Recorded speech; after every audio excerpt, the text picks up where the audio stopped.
sem mais delongas, a abrir a sua Bíblia em Marcos. Marcos, capítulo número 4. Marcos, capítulo número 4, do verso 21 até o verso 25. Marcos 4, 21 até o versículo 25. Enquanto você vai abrindo, é importante salientar algumas coisas acerca deste evangelho. Este evangelho foi escrito por João Marcos, aquele que acompanhou Pedro, aquele que acompanhou Paulo e também era sobrinho de Barnabé, né? E este evangelho tem duas plataformas de suma importância que vale a pena olharmos para o evangelho e para esse texto. As duas plataformas são: quem é este? Nós tentamos evidenciar e reconhecer quem é Jesus. E a segunda plataforma é o que ele veio fazer. Então, vamos olhar para o texto, vamos ler, vamos ver o que a palavra de Deus tem a nos revelar nesta noite. Diz o seguinte o texto: também lhes disse, vem porventura a candeia para ser posta debaixo do alqueire ou da cama? Não vem antes para ser colocada no velador? Pois nada está oculto senão para ser manifesto, e nada se faz escondido senão para ser revelado. Se alguém tem ouvidos para ouvir, ouça. Então lhes disse, atentai no que ouvis. Com a medida com que tiverdes medido, vos medirão também, e ainda se vos acrescentará. Pois ao que tem, se lhe dará, e ao que não tem, até o que tem, lhe será tirado. Feche teus olhos, ore comigo. Deus, nós te louvamos, Pai, porque reconhecemos a tua soberania. Nós reconhecemos Cristo por meio do teu evangelho. E nós somos gratos por isso, porque o evangelho mostra que Jesus veio morrer pelos nossos pecados, nos chamando a este reino, nos convidando a viver essa vida de intimidade e padrão bíblico. Por isso, Pai, nos auxilie nessa noite, que teu Espírito essa noite fenda os céus, fale aos nossos corações, abra nossas mentes, ilumina para que a tua palavra, o evangelho do Senhor, possa fazer sentido nas nossas vidas e nós possamos sair daqui edificados, transformados e confrontados pelo poder da tua palavra. É o que nós te pedimos em nome precioso de Jesus Cristo, hoje e para todo sempre. Amém. Meus irmãos, o ano era 1961. Para ser mais exato, às 11 horas com mais 32 minutos, no dia 30 de outubro, a antiga União Soviética estava testando um dos maiores dispositivos bélicos já construído. A famigerada, a conhecida bomba de Tsar. Ela foi soltada através de um bombardeio em um arquipélago que ficava ao norte daquela região. Uma ilha vazia. E aquela bomba, ela sai do avião com paraquedas para ter tempo do avião se distanciar dela. E diz os medidores de tremores daquele dia marcaram números consideráveis de tremores sísmicos. Aquela bomba, ela explodiu a 4 quilômetros de altura. Aquele cogumelo formado subiu a uma altura nada mais, nada menos do que 64 quilômetros de altura. Para você ter mais ou menos a dimensão da altura que a fumaça e aquele cogumelo de fogo subiu, ele é considerado 6 vezes mais alto do que um voo de cruzeiro. Aquela bomba estourou e a 270 quilômetros, ou seja, se eu pegar a minha cidade, que é Lavras, que fica a 230 quilômetros, e estourar essa bomba lá, quem mora em Belo Horizonte tem queimaduras de terceiro e de segundo grau. Foi marcado naquele dia 5,6 na escala Richter, e aquela aquele avanço deu 3 voltas no mundo em menos de 15 segundos. De fato, é um poder bélico absurdo. Absurdo. Mas o que eu quero chamar a atenção é que, de muito, mas muito distante, se podia ver aquela luz, aquele brilho. Aquela luz que foi formada naquele dia, por causa daquela explosão, foi considerado o segundo sol. Um sol aqui na terra. Os homens tinham acabado de criar a luz do sol na terra. E você conseguiria enxergar aquela bomba a quilômetros e quilômetros e quilômetros de distância. O texto que nós lemos fala sobre uma luz, mas fala sobre uma candeia. Uma luz que estava dentro de casa. E essa história inicial, esse exórdio inicial, nós vemos uma luz que você consegue enxergar a quilômetros e quilômetros e quilômetros de distância. Jesus é essa luz que se pode enxergar à distância. Tão distante, que a luz chegou em Lavras, que a luz chegou em BH, que a luz chegou na igreja do Vida Nova, da Vida Nova. E nos deu uma vida nova. E é sobre isso que eu queria falar com os irmãos. É sobre essa luz, como Cristo sendo essa luz. Se nós meditarmos nessa perícope, nós vamos ver que Cristo é a luz verdadeira. Cristo é essa luz desta candeia. Basta olharmos para o verso de número 21. Perceba como é que Jesus conta essa história. Também lhes disse, o próprio Cristo falando: vem porventura a candeia para ser posta debaixo do alqueire ou da cama? Não vem antes para ser colocada no velador? É interessante porque Jesus estava num barco. Jesus estava ensinando à distância àquele povo que estava na beira daquele rio, daquele lago, daquele mar.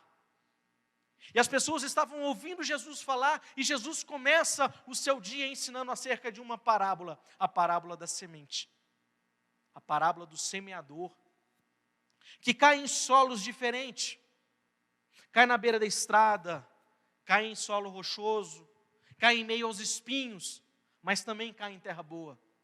Porém, aquele povo que estava ouvindo Jesus contar essa parábola, não conseguia entender aquilo que Jesus estava falando. Aqueles que estavam dentro do barco de Jesus, a saber, os 12 e mais alguns que eram mais chegados de Jesus, perguntam para o mestre: mestre, nós não conseguimos compreender o que diz. Por gentileza, poderia nos auxiliar na interpretação? É o que diz no verso de número 10. E Jesus então vem e explica, dizendo que a vós é dado conhecer o mistério do reino. O mistério do reino.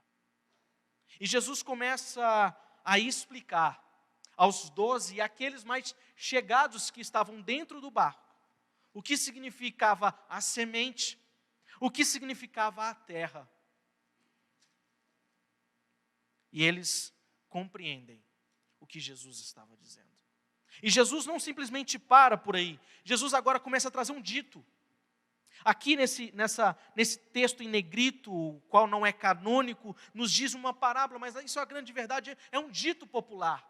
Jesus estava ensinando através de um dito, dizendo que porventura não vem a candeia para ser posta debaixo da cama.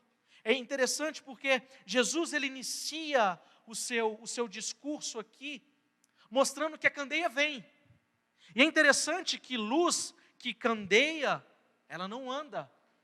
A candeia ela não tem pernas para andar. Mas o Jesus nos apresenta que a candeia vem. Jesus estava apontando a candeia para ele. Jesus inicia o seu discurso apresentando ali duas perguntas retóricas, uma negativa e outra positiva. A negativa apresentando que a candeia não deveria ser escondida, nem ser colocada debaixo da cama, porque ali ela perderia o seu sentido, ela perderia o seu significado. Não adianta nós pegarmos uma lâmpada e escondermos ela dentro de uma caixa, sendo que a casa inteira está oculta, sendo que a casa inteira está escura. Nós precisamos colocar a lâmpada no lugar que ela deve ser colocada, no teto ou numa viga principal. E é isso que Jesus está falando. A negativa apontava para a cama, a positiva, na sua vez, é o local certo onde ela deve ser colocada. Nós colocamos a candeia, ou a lâmpada, ou a luminária no teto, com um objetivo muito simples: iluminar e revelar o ambiente. Iluminar e revelar o ambiente. Mas por que Jesus traz essa ideia de candeia? Será que essa ideia de candeia seria algo novo para os seus ouvintes? O que a candeia, afinal de contas, estava revelando? A resposta para a minha primeira questão, será que a candeia era algo novo para os seus ouvintes? De forma alguma. De forma alguma. O Antigo Testamento apresenta uma série de situações onde o próprio Deus iria preparar uma candeia para aquele povo. Se não, vejamos. Segundo Samuel, capítulo número 22, diz o seguinte: porque tu, Senhor, és a minha lâmpada, e o Senhor ilumina as minhas trevas.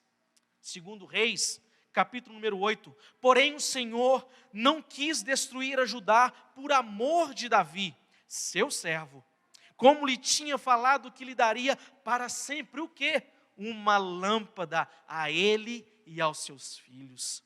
Salmo de número 132, ali farei brotar a força de Davi, prepararei uma lâmpada para quem? Para o meu ungido. Deus estava apontando desde o Antigo Testamento que o mistério seria revelado.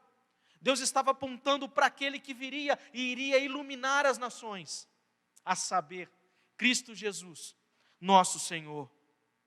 Jesus, enfim, não estava falando algo novo, ele estava se referindo a uma coisa do cotidiano, do dia a dia do povo hebreu, do povo judeu. Afinal, o que essa candeia iluminava? A resposta, o próprio reino. Cristo lança luz no reino que havia chegado. Cristo lança luz ao reino que ele havia estabelecido. A pregação de Jesus em Marcos 1, capítulo 1, verso de número 15, diz: o tempo está cumprido, o reino de Deus está próximo, arrependei-vos e crede no Evangelho. Ou seja, Jesus estava falando e apontando, iluminando o reino que havia chegado. Ele é a candeia verdadeira.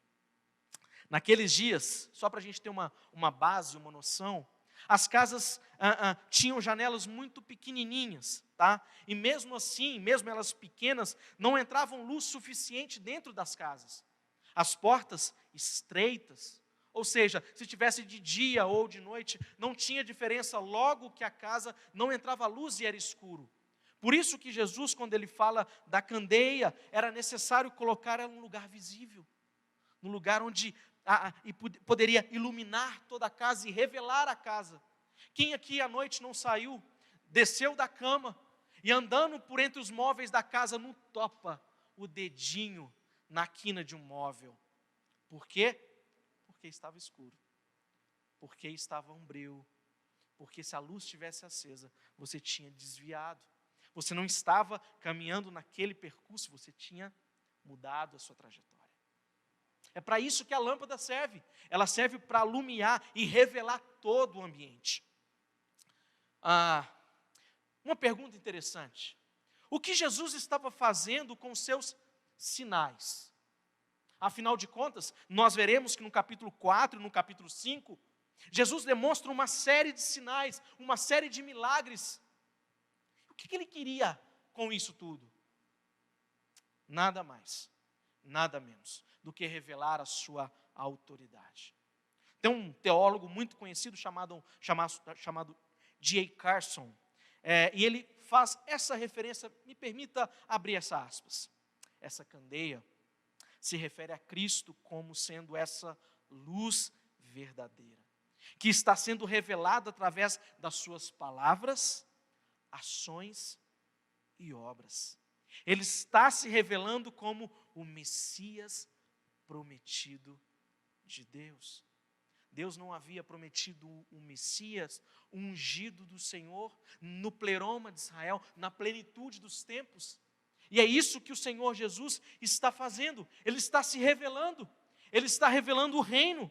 Ele olha para Ele mesmo e enxerga Ele como a luz do mundo. Como essa candeia que veio para alumiar esse mundo que jaz em trevas, que está indo de passos largos para o inferno. No verso de número 22, Jesus continua: pois nada está oculto, senão para quê? Para ser manifesto. Nada se faz escondido, senão para ser revelado. Jesus revela que a luz da candeia não é para ser ocultada, mas para ser revelada, para ser visto por todos. Assim como eu apresentei essa história, como a história de fato nos apresenta, aquela explosão em que de longe você poderia ver aquele clarão, aquela luz que parecia dia. Jesus é essa luz. E Ele se revela como essa luz, como aquele que revela o Messias esperado por todos. Aqui Ele aponta aquilo que conhecemos como o segredo messiânico. O segredo messiânico. Em vários momentos nós vemos aqui no Evangelho de Marcos, os demônios chegando até Jesus e dizendo: sei que tu és o Filho de Deus, como está escrito em Marcos capítulo 3. Jesus olha para aquele possesso e fala assim: cala-te. Jesus não permite que ele seja revelado antes da hora. O segredo estava sendo revelado. Se hoje, meus irmãos, nós temos a plenitude da revelação de Deus através do seu Filho e através da revelação da palavra de Deus, é porque Cristo veio se revelando e homens santos escreveram acerca dele. Por exemplo, João Marcos, que nos fala acerca de Jesus Cristo. João, por exemplo, no seu evangelho, ele cita diversas vezes que Jesus é a luz do mundo. Olha só, João 1, de 4 a 5. Nele estava a vida, e a vida era o quê? A luz dos homens, e a luz resplandece nas trevas, e as trevas não a compreenderam. João 3, a condenação é esta, que a luz veio ao mundo, e os homens amaram mais o quê? As trevas do que a luz, porque as suas obras eram más, porque todo aquele que faz mal odeia a luz e não vem para a luz, para que as suas obras não sejam reprovadas, mas quem pratica a verdade vem para a luz, a fim de que as suas obras sejam manifestas, porque são feitas em Deus. João 8, falou-lhes, pois, Jesus outra vez, dizendo: eu sou a luz do mundo, quem me segue não andará em trevas. João 9, enquanto eu estou no mundo, eu sou a luz do mundo. E por fim, João 12, eu sou a luz do mundo, que veio para todo aquele que crê em mim, não permaneça nas trevas. Todos esses versículos, como eu disse, apontam para Jesus como sendo Ele a luz do mundo. Ou seja, essa candeia verdadeira. E é interessante que aquele que vê a luz não anda nas trevas. Aquele que anda na luz não será julgado. Aquele que segue a luz não sucumbirá em trevas. Aquele que anda na luz, as suas obras são reveladas diante de Deus. Sabe por quê? Porque são obras boas, são obras feitas em Cristo Jesus, preparadas para que você andasse nela antes da fundação do mundo, como nos diz Paulo em Efésios capítulo número 2. Deus preparou as boas obras para que eu e vocês andássemos nela. Obras estas, feitas na luz, feitas na pessoa do Senhor Jesus Cristo. Mas o texto também fala acerca do reino de Deus, que estava sendo revelado para o povo. Conforme, como eu disse na parábola anterior, conforme a semente vai germinando no coração das pessoas, o reino vai se expandindo. É este movimento que acontece quando nós pregamos o Evangelho. Se nós olharmos para o contexto do Evangelho de Marcos, o contexto imediato, nós vemos que Jesus vai falar acerca de um grão de mostarda, que naquela época era a menor semente que havia conhecido, que se havia ciência. E quando ela é colocada no solo, ela cresce e vira uma árvore frondosa, e ela serve de ninho para as aves do céu. O que Jesus está falando é que o reino ele vai se expandindo, o reino vai crescendo. Jesus fala sobre outra semente, que ela é germinada e de forma biológica, de forma orgânica, ela cresce. E assim é o reino de Deus. Ele vai crescendo, a semente vai germinando no coração das pessoas. As pessoas vão ouvindo, vão crendo no Evangelho. Eles vão se chegando à família da fé. Eles vão se chegando ao corpo de Cristo. Eles vão se tornando o templo do Espírito Santo. Através do Evangelho, através de nosso Senhor Jesus Cristo, a candeia verdadeira, a luz deste mundo. Mas, por que uma pergunta interessante, por que essa candeia, ela teve que ficar oculta aos homens por um determinado período? Porque Jesus se revela paulatinamente aos discípulos e ao mundo. É em doses homeopáticas que Deus vem se revelando através da pessoa do seu Filho. Olha o que Paulo nos apresenta acerca deste mistério que outrora estava oculto, mas agora se faz revelado. Colossenses capítulo 1, versos 24 a 27, diz o seguinte: agora me alegro nos meus sofrimentos por vós, e completo no meu corpo o que resta das aflições de Cristo, em benefício do seu corpo, que é a igreja, da qual me tornei servo, de acordo com a convocação de Deus, que me foi outorgada para convosco, a fim de tornar completamente conhecida a palavra de Deus, o mistério que esteve oculto durante séculos e gerações, mas que agora, meus irmãos, mais que agora, foi revelado aos santos, a quem Deus, entre os que não são judeus, aprouve dar a conhecer as riquezas da glória deste mistério, isto é, Cristo em vós, a esperança da glória. Este mistério, meus irmãos, esteve oculto por um período, mas ele se fez revelado através da pessoa de Cristo, e Paulo nos atesta isso. Fred, mas como é que você tira essas conclusões? Por que você está chegando nesse texto e apresentando que Jesus está se revelando como essa candeia verdadeira? Como, meus irmãos? Porque o próprio evangelista Marcos nos apresenta que Jesus, ele vem se revelando. Se nós olharmos no capítulo 4 e no capítulo 5, Jesus demonstra a sua autoridade, a sua exousia sobre todos os aspectos do mundo. Basta olharmos em um barco, ele acalma a tempestade. Diante dos demônios, ele expulsa uma legião. Diante da doença, ele se revela a cura. Diante da morte, ele se revela o Senhor da vida. Percebe como é que Cristo, ele vem se revelando aos homens, como ele vem se revelando àquele povo, e como ele se revela a nós. Um pouco mais adiante, nós conhecemos uma história um pouco intrigante para a nossa mente. Jesus vai curar um cego, e ele cura um cego parcelado em 2 vezes. Ele cura um cego parcelado em 2 vezes. Será que faltou poder na hora que Jesus foi ministrar ali a cura naquele cego? Eu creio que não.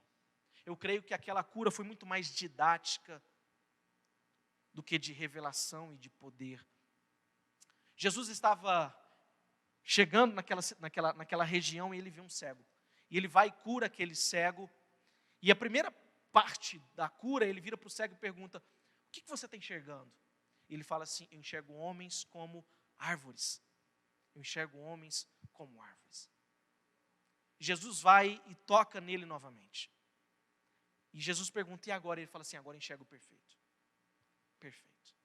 Logo em seguida, se nós olhamos para o contexto imediato, Jesus olha para os discípulos e fala assim, saindo: quem que o pessoal tem falado acerca de mim? O que o povo tem falado a meu respeito? E os discípulos disseram, talvez que o Senhor é um profeta, um Elias, alguém diferente. Aí Jesus olha para os discípulos e fala assim, e vocês? Quem vocês dizem que eu sou? Os discípulos, pela boca de Pedro, diz, tu és o Cristo. Tu és o Cristo, o Filho do Deus vivo. Aquela cura foi para mostrar para os discípulos que que a nação dos judeus, eles enxergavam Jesus como um profeta, como árvores, como aquele cego disse. Mas quando Pedro fala, tu és o Cristo, ele está se revelando de forma perfeita aos seus discípulos. E nós olhamos um pouco mais adiante, Jesus sobe no monte, e diante de Jesus é transfigurado Moisés e Elias. Os discípulos estavam ali, a saber, Pedro, Tiago e João. E ouve-se uma voz do céu dizendo, este é o meu filho amado, a ele ouvi. Um pouco mais adiante, lá na cruz do Calvário, quando Jesus morre, o oficial romano olha para ele e fala assim, verdadeiramente este é o Filho de Deus. Percebe que Jesus vem se revelando? Ele se revela como Deus, ele se revela como o Messias esperado, ele se revela como servo sofredor, ele se revela como Cristo na boca de Pedro, e ele se revela como o Filho de Deus na boca de um oficial romano. Porém, essa revelação também traz consequências.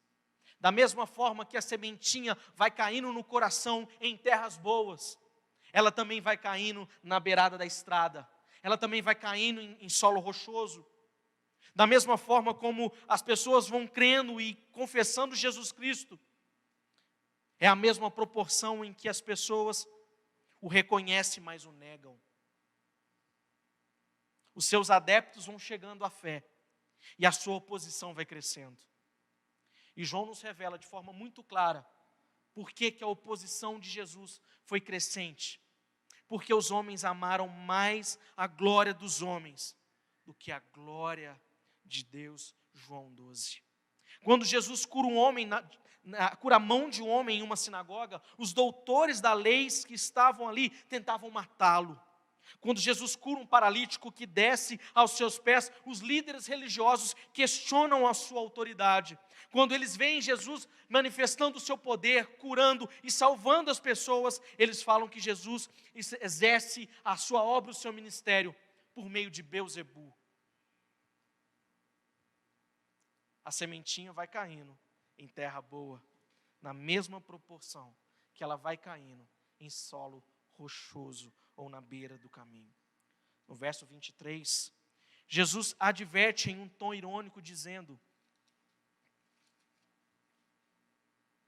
se alguém tem ouvidos para ouvir, ouça.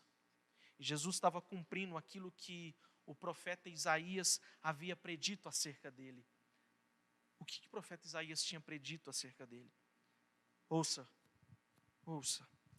Engorda o coração deste povo, faz-lhes pesados os ouvidos, fecha-lhes os olhos, para que não veja com seus olhos, e não ouça com seus ouvidos, e nem entenda com seu coração, nem se converta e seja sarado. Jesus utiliza um tom irônico, pois ele sabia que aquele povo não ouviria a mensagem do Evangelho. Eles iriam endurecer o coração. Eles diriam, como eu disse, que as obras do Senhor eram feitas pelo maligno, por Satanás. Julgariam, condenariam, matariam o nosso Senhor, mas eles não contavam com uma coisa. Eles não contavam que ao terceiro dia o Senhor seria ressuscitado dentre os mortos, que Deus o iria levantar e chancelar a sua obra, dizendo: está feito, eu aceito, obrigado, pago está, consumado está. Eles poderiam tramar qualquer coisa, eles poderiam julgar Jesus como um rabi insano, sem juízo e sem razão, Mas o que eles não sabiam é que seus ouvidos estavam tapados e os seus olhos estavam cegos e eles não conseguiam enxergar a glória de Deus na pessoa do seu filho. Para que eles não ouvissem, não era, me permita abrir uma aspas, necessário que o Senhor endurecesse o coração do homem. Bastava Deus tirar a sua mão de graça, para que eles ouvindo não vejam, para que eles ouvindo não ouçam e vendo não vejam. Afinal de contas, é Deus quem abre os nossos olhos. Basta nós olharmos para a história de Paulo, basta nós olharmos para a história de Lídia. O Senhor abriu o coração de Lídia, enquanto o Senhor falava por meio de Paulo. O Senhor era quem abria os corações e fazia enxergar as verdades benditas do Evangelho. Por outro lado, como eu disse, aqueles que ouviam a mensagem e encontravam terra boa, a semente encontrava terra boa, o Espírito Santo de Deus faziam com que eles pudessem discernir quem Ele era. E era essa mensagem também para eles. Afinal, no verso 24, olha o que Jesus diz no verso de número 24: atentai no que ouvis. O Senhor estava abrindo o coração daquele povo para que eles, ouvindo, entendessem acerca do Evangelho, acerca de quem Ele era. Os discípulos no barco perguntam: quem é este? Quem é este? Os discípulos, em outra situação, no mesmo barco, vê Jesus andando por sobre o mar e fala assim: será que é um fantasma? Quem é este? Quem é este? E o Evangelho nos responde, como eu disse, lá no capítulo 15, este verdadeiramente é o Filho de Deus. Mas deixa eu abrir uma aspas aqui, interessante. Em vários lugares, quando Jesus chegava, havia uma multidão aguardando Ele. E Marcos nos chama a atenção para essa multidão. Afinal de contas, essa multidão era como se fosse aquele povo romano.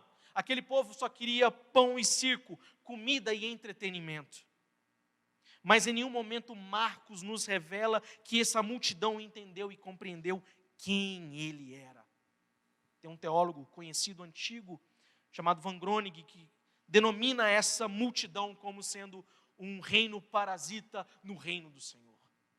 Um reino parasita no reino do Senhor. Por isso que Jesus olha para aquele povo e fala assim: quem tem ouvidos, ouça. E esse dito, além de ser um dito em um tom irônico, ele também tem um tom profético e de juízo, associado com a rejeição e com a idolatria. É um chamado para prestar atenção. Aqui é importante ressaltar, irmãos. Jesus está chamando a atenção para que os seus discípulos e aqueles que estavam dentro do barco pudessem entender e compreender e pudessem ouvir aquilo que Jesus estava falando. Os sinais davam testemunho dele, mas o foco estava sendo na palavra dita. Eu gosto de olhar porque quando Jesus fala assim: atentai no que ides, no que vocês vão ouvir. Porque se nós fazemos um paralelo com Romanos, nós entendemos que o Evangelho, que a fé vem pelo ouvir. E ouvir o quê? A palavra de Deus. Ouvir o Evangelho do Senhor. Para entrarmos nesse reino que estava sendo revelado, nesse reino que Jesus estava lançando luz. Não era por meio mais de genealogias, não era por meio de fábulas, não era por meio de qualquer outro método, se não for por ouvir, e ouvir o Evangelho, e ouvir a mensagem da graça, em ouvir o Senhor Jesus Cristo, crê nele, porque Jesus fala: arrependei-vos e crede. Essa era a máxima do Evangelho: arrependei-vos e crede. Não se entrava mais nesse reino por meio de Abraão, se entrava nesse reino por meio de Cristo.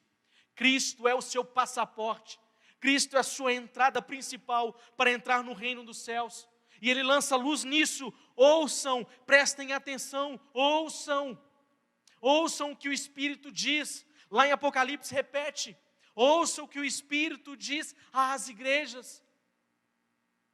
Ouvir o Evangelho, isso produz fé, Isso gera fé em nossos corações. Toda essa situação que eu apresentei aqui para os irmãos me remete também a uma responsabilidade. Se no primeiro momento Jesus é essa candeia verdadeira, agora nesse segundo ponto ele chama uma responsabilidade, seja para os discípulos, seja para a igreja, seja para nós. Jesus está dizendo um alerta. Não despreze a revelação do Senhor. Ouça com atenção, compreenda o que está sendo dito. Essas são as advertências do Mestre. O Senhor estava se revelando e convoca os discípulos e nos convoca a frutificar, pois Jesus está falando e ensinando acerca do reino. Jesus chama a atenção para que aqueles que ali estavam, os discípulos e aqueles mais chegados, para aquilo que eles estavam prestes a ouvir. O normal do nosso coração, ao ler esse verso de número 24, é imaginar qualquer tipo de julgamento pessoal. Veja o que diz: com a medida com que tiverdes medido, vos medirão também, e ainda se vos acrescentará. O texto não está falando de julgamento entre irmãos, o texto está falando sobre proporção. E quando nós lemos o verso de número 25, fica mais claro compreender que tipo de proporção o Senhor está nos ensinando. O verso 25, pois ao que tem se lhe dará, e ao que não tem, até o que tem lhe será tirado. Aqui essa questão da medida remete ao quanto você está disposto a ouvir o Evangelho. Da mesma proporção que você está disposto a ouvir o Evangelho, é a mesma proporção que você está disposto a receber deste Evangelho. Porque ao que tem, ser-lhe-á dado. E ao que não tem, até o que tem lhe será tirado. Remetendo aqui à parábola do semeador, a semente cai ao lado do caminho e ela é rapidamente saqueada. Perceba que as pessoas ouvem o Evangelho e elas sentam aqui no banco. Às vezes elas cantam nos louvores, que por sinal lindo, mas hoje elas caminham longe, elas correm tão longe. Na mesma proporção que você ouvir do Evangelho, você receberá do Evangelho. Então, um teólogo que diz, quando ele comenta esse texto, ele remete porque ao que tem ser-lhe-á dado. Ele remete a Salomão, dizendo que Deus não deu somente sabedoria a Salomão, mas ele também garantiu riquezas e longos dias. 1 de Reis, capítulo número 3. O Senhor Jesus, ao falar à sua igreja, Ele não somente perdoa os nossos pecados, mas Ele vai além. O Senhor Jesus, ao falar da sua igreja, Ele adota a sua igreja, Ele dá paz para a sua igreja, Ele dá santidade, alegria, segurança e liberdade, como nos diz Romanos, capítulo número 5, até o capítulo número 8. O Senhor nos dá muito mais do que nós pedimos, pensamos. Isso me cabe algumas perguntas. Jesus é Senhor? O reino chegou? E aí, meu irmão e minha irmã, como você responde a isso? Como você responde a isso? Jesus está estabelecendo o padrão neste texto. Talvez os discípulos vejam como foi a reação das pessoas ao ensino de Jesus. E Jesus está ensinando eles se a prepararem para a aceitação, sim, mas também a rejeição. Um conjunto de ditos afirmando sobre quem é Jesus, aquele que foi rejeitado. E ele adverte os seus discípulos sobre também eles serem rejeitados. Basta nós conhecermos a história de Estevão. Conforme a história nos apresenta a morte de Pedro, Tiago, João, Paulo. Ninguém morreu sentado em um palácio de ouro. Alguns devorados por feras. A história nos diz que Pedro crucificado de modo diferente. Tiago a fio de espada. João exilado, sozinho. Paulo decapitado. Estevão morto a pedradas. Essa é a rejeição do Evangelho. Essa é a rejeição daqueles que ouvem o Evangelho. Aqueles que ouvem o Evangelho, mas não creem no Senhor Jesus Cristo. Para finalizar, o verso de número 25 diz o seguinte: pois ao que tem, se lhe dará, e ao que não tem, até o que tem, lhe será tirado. E o mesmo comentarista, que faz um paralelo entre Salomão e a igreja, também nos chama a atenção agora para Mateus capítulo número 25. Uma parábola que todos conhecem. Diz o seguinte, eu não vou ler todo, só um pedaço. Mas chegando também o que receberam 1 talento, disse: Senhor, eu sei que és um homem duro, que ceifa onde não semeaste e ajunta onde não espalhaste. E atemorizado eu escondi na terra o teu talento. Aqui tens o que é teu. Respondendo, porém, o seu senhor disse-lhe: mau e negligente servo. Sabias que ceifo onde não semeei e ajunto onde não espalhei? Devias então ter dado o meu dinheiro aos banqueiros, e quando eu viesse, receberia com juros. Tirai-lhe, pois, o talento e dai ao que tem 10 talentos. Porque a qualquer que tiver será dado, e terá em abundância, mas ao que não tiver, até o que tem, ser-lhe-á tirado. Lançai, pois, o servo inútil nas trevas exteriores. Ali haverá choro e ranger de dentes. O Senhor também pronuncia um julgamento. Se no verso 24 a recompensa do Evangelho, no verso 25 ao juízo do Evangelho. Não se engane, não se engane. Toda palavra ministrada, ela gera 2 situações nas pessoas. Terra boa, ela germina, ela cresce. Talvez você não veja o crescimento, mas ela está crescendo. Segunda situação, a rejeição. E quando a pessoa rejeita o Evangelho, ela não rejeita você.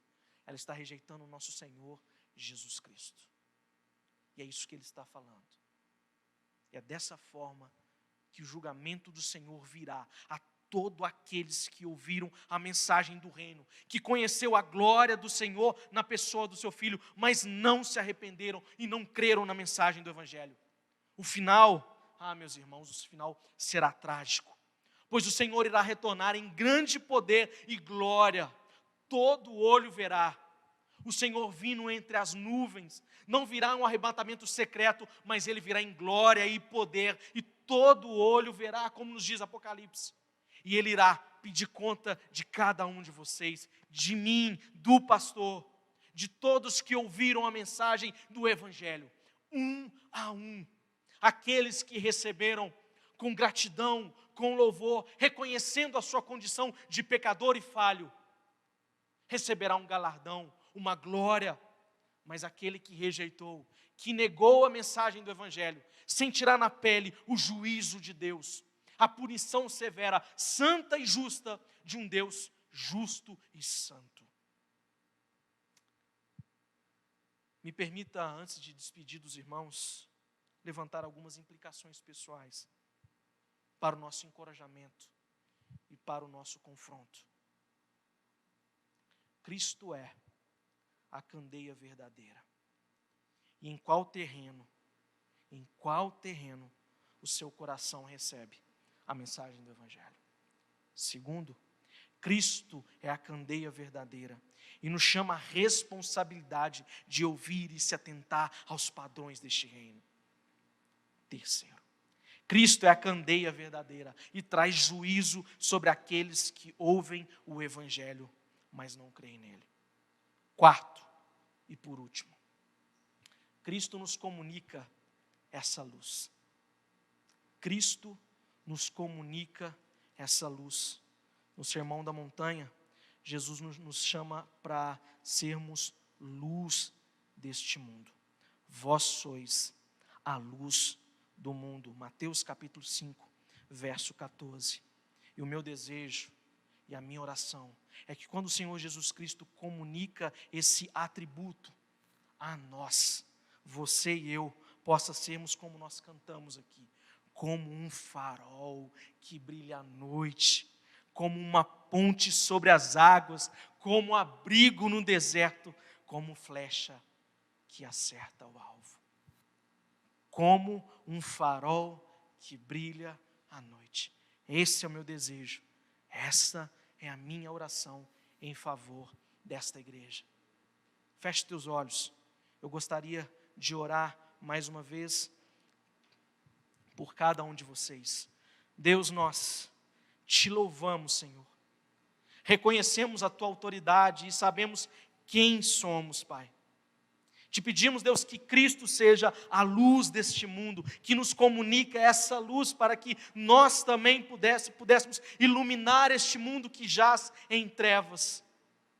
Que nós possamos ser para o vizinho, para o amigo, para o companheiro de trabalho, para a esposa, para o pai, para a mãe, para os filhos, este farol, esta luz que aponta para o Evangelho do nosso Senhor Jesus Cristo. Que nós possamos refletir a glória de Deus, pois é isso que o Senhor nos chama. A primeira pergunta do catecismo, para que o homem serve? É para honrar e glorificar a Deus e gozá-lo para todo sempre. Não existe outro fim para o homem a não ser apontar a beleza do Evangelho, a saber, Jesus Cristo, nosso Senhor, este que morreu, levando os nossos pecados sobre si, para que nós não tomássemos o cálice da ira de Deus, mas provássemos do cálice eterno da sua graça, o sangue da nova aliança, que nos redime, que nos lava, que nos purifica de todo o pecado. Obrigado, Senhor. Obrigado, Pai, que esta igreja seja um farol para as pessoas que estão no mundo, que cada um possa ser essa luz do mundo, como o Senhor nos chama para ser. Essa é a minha oração, que faço mediados hoje e sempre pelos seus filhos, Jesus Cristo. Amém, amém e amém. Que Deus nos abençoe, que Deus nos guarde pelo teu propósito, pelo teu amor e pela tua graça.